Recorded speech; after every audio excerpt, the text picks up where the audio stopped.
Scheme ఒక్క RTC bus చేసి అది ఇప్పుడు పడిపోతుంది. ఇంకో 2 ఏళ్ల తర్వాత ఆర్టీసీ దివాళీ ఇస్తుంది, చేతులు ఎత్తేస్తాడు అప్పుడు. అది ఇప్పుడు ఇచ్చేది కాదు పైసలు. దయచేసి నేను ఒక్కటే బాగా మోసం చేసేది ఇది.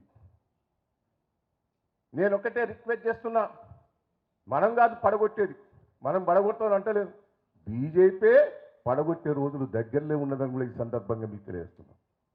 ఒక్కటి గుర్తుపెట్టుకోండి, రాజకీయాలల్లో ఇంత మోసం చేసే వ్యక్తిని ఒక కడియం శ్రీయన్నే చూసినాను కూడా ఈ సందర్భంగా మీకు తెలియజేస్తున్నాం.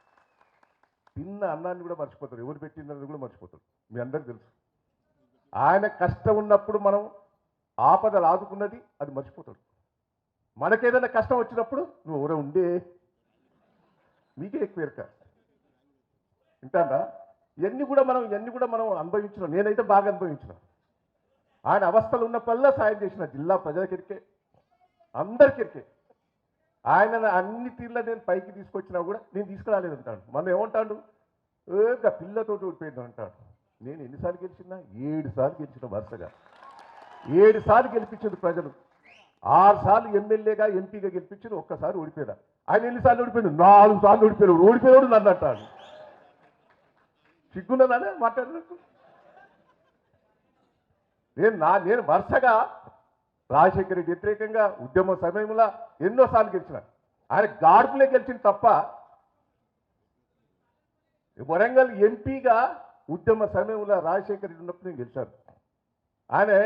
ఆయన మొన్న కూడా గన్పూర్ లోపట నీళ్ళు ఇచ్చిండు, మంచిళ్ళు ఇచ్చిండు.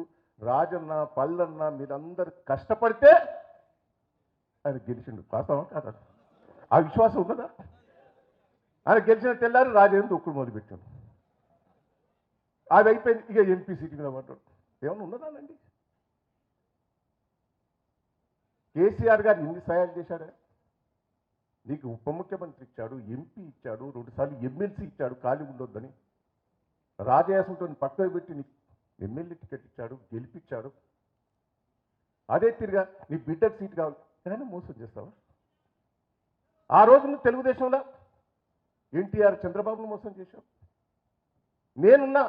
నేను రానన్నా ఉద్యమంలో కేసీఆర్ గారు రమ్మంటే సార్ నేను పార్టీ వదిలిపెట్టిపోతా, నాకు అది అన్నం పెట్టింది. ఎప్పుడైతే చంద్రబాబు గారు ఆంధ్రాకి వెళ్ళిపోయిండో ఆయన ముఖ్యమంత్రి అయిన తర్వాత తెలంగాణలో పార్టీ లేకుండా పోతే నేను అందరం కలిసి ఎమ్మెల్యేలు చేయాలి. నువ్వు ఎప్పుడు చేయను? రయ్యిన 10 ఓటుతోటే రయ్యి నేను వచ్చిన ఇది లేస్తానని అంటే ఎందుకు మళ్ళా సిగ్గు లేకుండా మాట్లాడతారు. నేను కొన్ని విషయాలు చెప్తా. ఒక టైం ఇవాళ రాజేది కొని మళ్ళీ రోజు నాది వస్తుంది.